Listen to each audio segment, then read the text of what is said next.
Hi, I'm Aric Rindfleisch. I'm a marketing professor at the University of Illinois. I've been asked to speak about new paradigms in the age of disruption with a focus on technological hyperconnectivity. In particular, I'd like to share some thoughts about an exciting new concept called the digital twin and discuss its implications for marketing scholarship in the domain of innovation. Let's begin.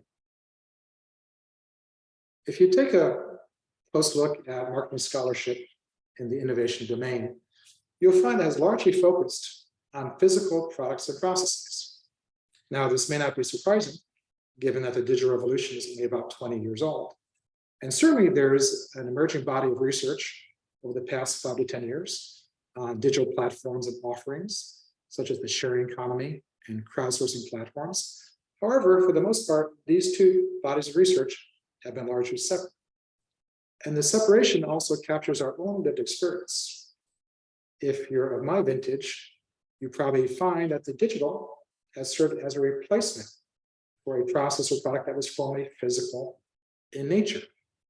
Now, the digital twin offers a very different perspective. Rather than viewing the digital and physical as two separate realms, it looks at their complementarity and their synergy. So what is a digital twin? In essence, a digital twin is simply a replica of a physical entity that evolves over its lifecycle. If you break this definition down, you'll find three key components. One, a physical object or process. Two, a digital replica of this object or process. And third, a connection between the two. And this connection is often called twinning, hence the term digital twin. Now, the concept of digital twins has been around for about 20 years, has only recently begun to gain traction among both academics as well as practitioners. It's been estimated that the digital twin economy should equal somewhere in the neighborhood of $35 billion by the year 2025. And a variety of companies have begun to experiment with this technology, including Microsoft, Siemens, and Unilever, among others. Let's take a quick look at an example of a digital twin. Now, this concept is very broad, and there are many different kinds of examples. Here is just one. This initiative is called Willow Rail, and it's seeking to digitize a very traditional, very old-fashioned, and very physical activity, and that's rail transportation. In essence, what this initiative is trying to do is to place digital sensors on physical train tracks in order to not only detect, but also predict possible breakdowns in these tracks before they occur, and hence saving not only a tremendous amount of money, but perhaps even saving people's lives. So that's very, very exciting. Another exciting aspect of the digital twin is the fact that it's an overarching technology that integrates and utilizes a number of other technologies, all under the Industry 4.0 umbrella. In particular, we can look at three enabling technologies. Number one, 3D printing, which transforms a digital design into a physical offering. Second, big data, which provides the foundation of the digital twin, which enhances the integration of the information between the physical and the digital. And then finally, artificial intelligence, which is the machinery of the digital twin, which enables operators and firms to analyze this data to utilize it in an effective manner. So if you have interest, and many marketing scholars do, in any of these technologies, you might find the digital twin also to be of considerable interest. Now, speaking of research questions, I'm sure you can think of many possibilities. Here are just three that come to mind. First, we know that innovation relies heavily on information.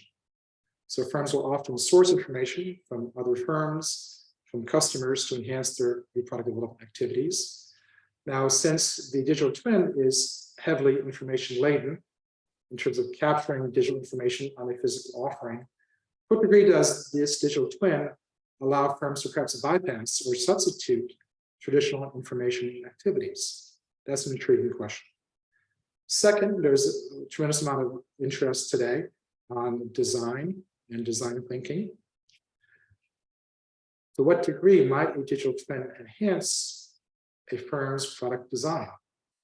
So, for example, if we have the ability to rapidly prototype digital designs before they're physically created, what degree do we actually need to capture customer input to the design process, and at what point should that information be captured and integrated along with information from the digital twin? And third and finally, under what conditions would a consumer prefer a physical offering, a digital offering, or a combination of the two? So one interesting example of a digital twin occurred in China recently, where a firm called Oben, an AI firm out of Los Angeles, created a digital twin of a Chinese television host named Benning Sa. So we had the physical Benning Sa, a digital Benning Sa, who could not only interact with the audience, but they could interact with each other. So to what degree, if you're watching this show, would you prefer the physical host, the digital host, or would you prefer to see both? Another intriguing question. Now, as we conclude, if you have interest in this domain, here's a quick list of some references that you might find helpful. First of all, I have a paper on this topic with my colleague Nobu Fukawa that will be forthcoming in the Journal of Product Innovation Management in the near future. There's also a very exciting paper in Nature by Tao Rui, Make More Digital Twins is the title. And also you can find a variety of working papers by think tanks from various companies, including General Electric and Deloitte. Well, I hope this brief overview provided some interest and some knowledge about the topic of the digital twin. If you have any questions, comments, or ideas, I'd be happy to engage. You can easily find me at aric@illinois.edu. Take care, everybody. Hope to see you down the road. Bye-bye.